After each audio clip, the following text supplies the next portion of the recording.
Atlantis examines 4 perspectives related to engaging with the culture, each represented by Milo, Kida, Rourke, and the Atlantean king.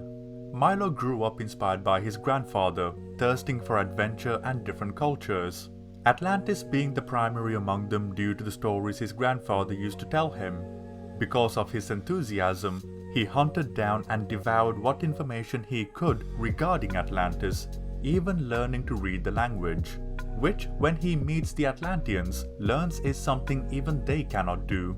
their memory and culture having been forgotten over thousands of years. He treats what he sees with immense respect, not only to fulfill his own curiosity, but to help Kida unlock the secrets of their past and potentially halt the erosion of her people. In doing so, he learns a great deal about them and grows immensely, overcoming his fears and fighting for its further survival, continuing to live in Atlantis, treating it as his home instead of returning to America. Kida was a young girl when the city sank,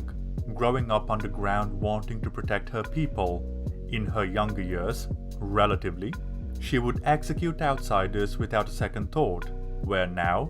with knowledge and abilities of the past slowly disappearing from memory with the passage of time till even their language is lost, she is willing to let others in, hoping they would be able to help them save the culture she is a part of. The king acts as a mirror to her perspective, wanting to keep outsiders out to preserve what is left of their culture. Due to the type of ruler he was, he knows what happens when people who are technologically superior encounters those who are not, having used their own advancements as a weapon for conquest, keeping what's left of their culture pure instead of letting it be corrupted and destroyed by those who would exploit them. On the one hand, the king wishes for the culture to be preserved, while Kida wishes for it to thrive as it once did, both desperate, wanting what is best for their people, yet approaching the problem differently because of their life experiences.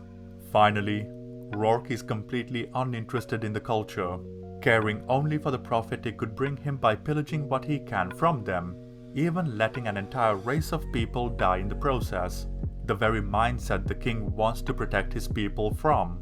Through these 4 characters, the film creates contrasting perspectives, while having them engage with each other by using their ideas as ammunition in a verbal joust to try and preserve Atlantis, allowing the characters' ideals to be expanded, leading to their actions making sense, showing how the culture is interacted with, destroying it, changing it, preserving it, and respecting it. These ideas highlight that just because the people of a culture are alive, it does not always mean the culture itself is, because it is often related to a way of life and a set of beliefs. Furthermore, if it is isolated, it runs the risk of erosion where things are done because that is how things have been done without understanding why.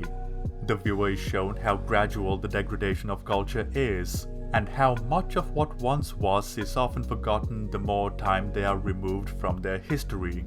taking many things they had for granted till the machinations of their way of life is barely remembered, lost and potentially never to be recovered, from their tools and their very language falling into ruin, showing that at times it takes the injection of new blood into a way of life who genuinely loves it to build on the foundations established through history for a culture to endure.